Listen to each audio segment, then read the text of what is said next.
Olá pessoal, espero que estejam todos bem. Vamos então retomar as atividades do nosso curso de resistência dos materiais. Queria, nessas duas primeiras semanas, recordar com vocês o que a gente viu até agora. Começando então pelos esforços de tração. Tá? Então vamos aqui falar com vocês até nesse primeiro vídeo o cálculo da tensão normal de tração. Começando pelo princípio da coisa, então recordar da física, a lei de Newton, que é o princípio da inércia. O que fala o princípio da inércia? Vocês estão lembrados? Ele fala o seguinte: se o corpo está em movimento, a menos que alguma força o faça parar, ele vai continuar com esse movimento. Do mesmo modo, se um corpo está parado, a menos que exista uma força que o faça se movimentar, ele vai continuar parado. Esse é o princípio da inércia. Então, nesse exemplo prático que a gente até simulou na classe, se tiver o garoto aqui fazendo uma força externa, o pessoal que está do outro lado do cabo de guerra vai ter que fazer a força no sentido contrário da mesma magnitude que o garoto, para que o conjunto fique parado. Se o garoto fizer uma força maior que os três outros, a corda vai começar a se mover para a direita. Então vamos imaginar agora que a gente cortasse essa corda, imaginariamente. Para que esse garoto esteja ainda em equilíbrio, ou seja, continuar parado, eu vou precisar ter no cabo uma força de igual magnitude no sentido contrário da força externa, de tal forma que a resultante dessas duas forças seja nula. A gente chama essa força do cabo de força de reação, que é uma força interna que está agindo sobre a superfície do cabo. Então é exatamente esse tipo de coisa que a resistência dos materiais vai estar analisando.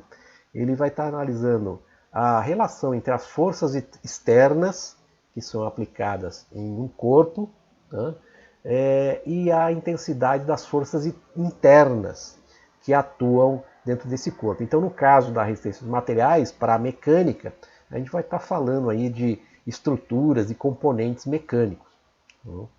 A resistência dos materiais também vai estudar o efeito da deformação desse corpo quando ele é submetido a essas forças externas. Existem vários tipos de forças, que a gente chama de esforços diferentes, que a gente lista aqui: tração, compressão, torção, cisalhamento e flexão.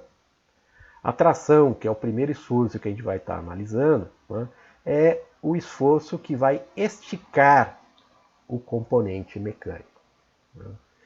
A compressão é exatamente o oposto.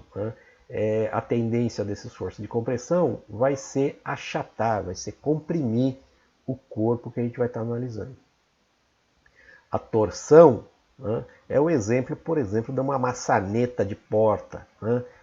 A gente vai fazer um esforço que vai tender a girar o componente em torno de um eixo.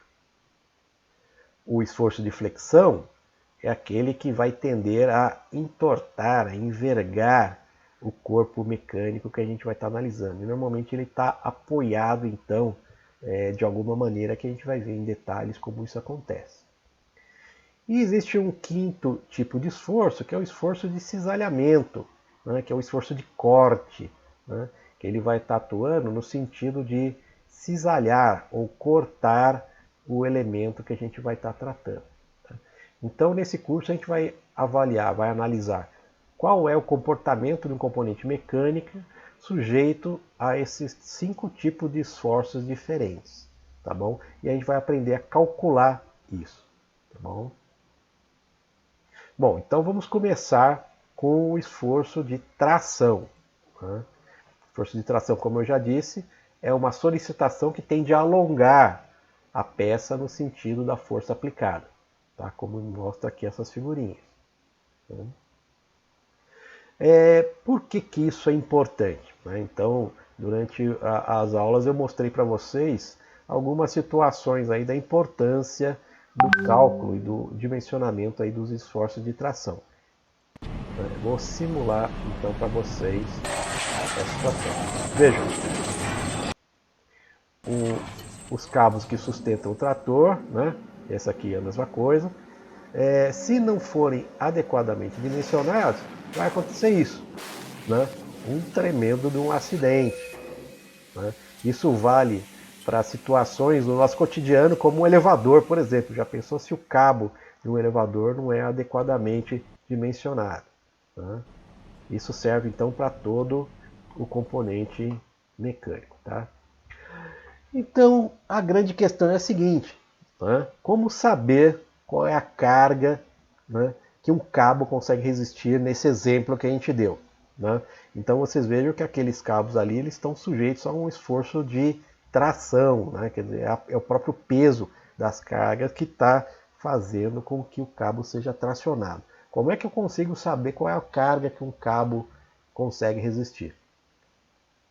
Intuitivamente, né? Então, se a gente tem dois cabos, um mais grosso e um mais fino, né? Qual será dos dois que aguentaria uma maior carga? Né? Intuitivamente, a gente pode adivinhar, né, que o cabo A, que é o cabo mais parrudo, né, ele aguentaria aí um peso, né, uma carga maior que o cabo B, que é mais fininho, ele arrebenta de uma maneira mais fácil. Né? Intuitivamente, a gente sabe isso do nosso dia a dia. Vamos aprender por que isso acontece e se é isso mesmo que acontece. Então vamos imaginar aqui, né, um corpo qualquer, aqui eu estou imaginando um corpo retangular, né, que seja submetido aqui a um esforço de tração, ou seja, eu tenho uma força puxando para baixo e uma força puxando para cima. Tem uma tendência de tracionar esse corpo com uma seção retangular aqui. Né? Vamos imaginar agora que eu separe essas duas partes desse corpo mecânico aqui, desse cabo, vamos dizer assim. Né? Se eu separar imaginariamente, né, segundo o princípio da primeira lei de Newton, que a gente falou anteriormente, eu posso imaginar que esse corpo, né, para se manter em estado de equilíbrio, eu vou precisar ter uma força de reação, tanto de um lado como de outro. Certo? Essas são as forças de reação, as forças internas a que esse componente está sendo submetido. Tá? Mas o que acontece na prática? Né? Vocês vejam que as moléculas aqui desse corpo, elas estão todas juntas, estão grudadas, né? O corpo é unido, né? Como uma coisa só. Né? Então, ao invés de existir uma força única, centralizada aqui como representa essa figura, na verdade o que a gente tem é que cada molécula aqui dessa seção, desse corpo, está resistindo um pouquinho. Né?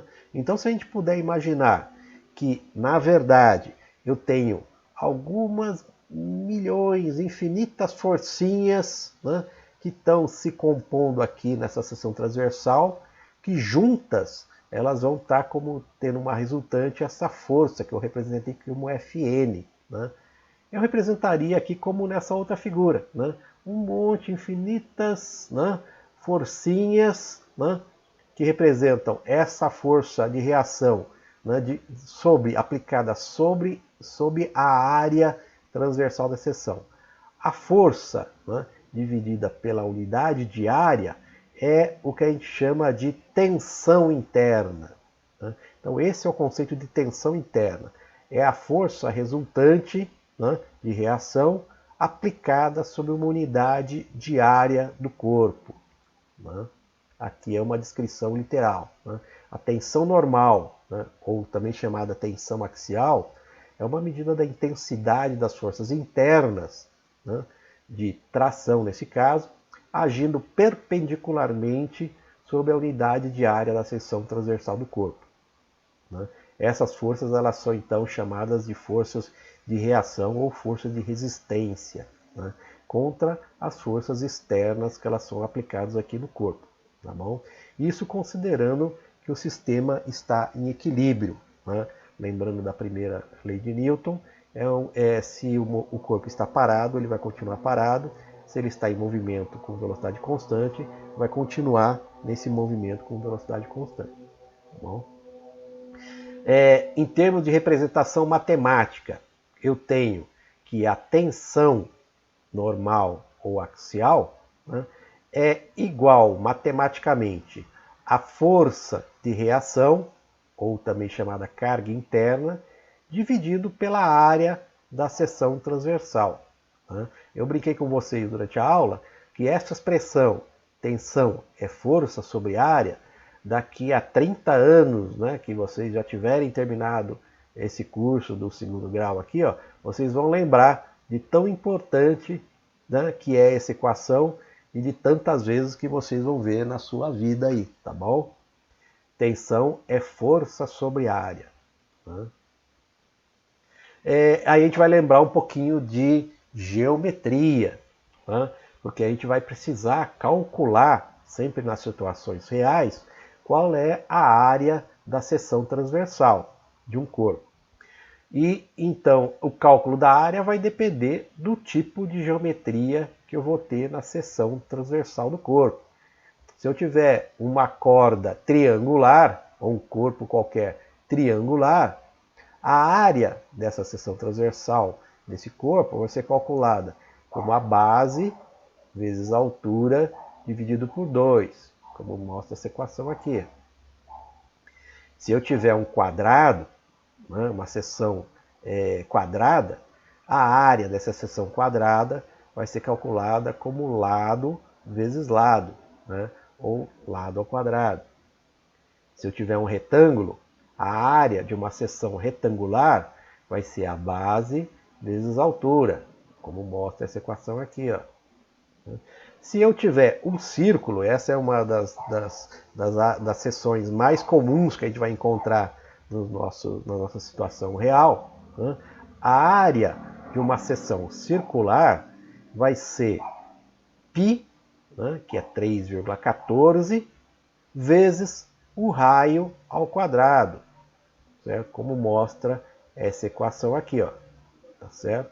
Então, essa é uma tabelinha que vocês sempre vão precisar recorrer a ela, porque vocês vão precisar calcular a área das seções transversais. Existem inúmeras formas geométricas diferentes, seções diferentes, cada seção tem uma fórmula específica para calcular a área da seção transversal aqui, tá bom?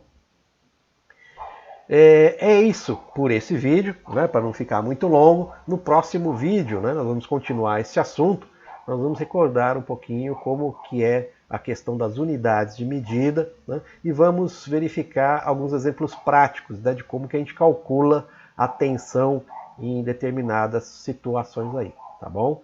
Até o próximo vídeo então, pessoal.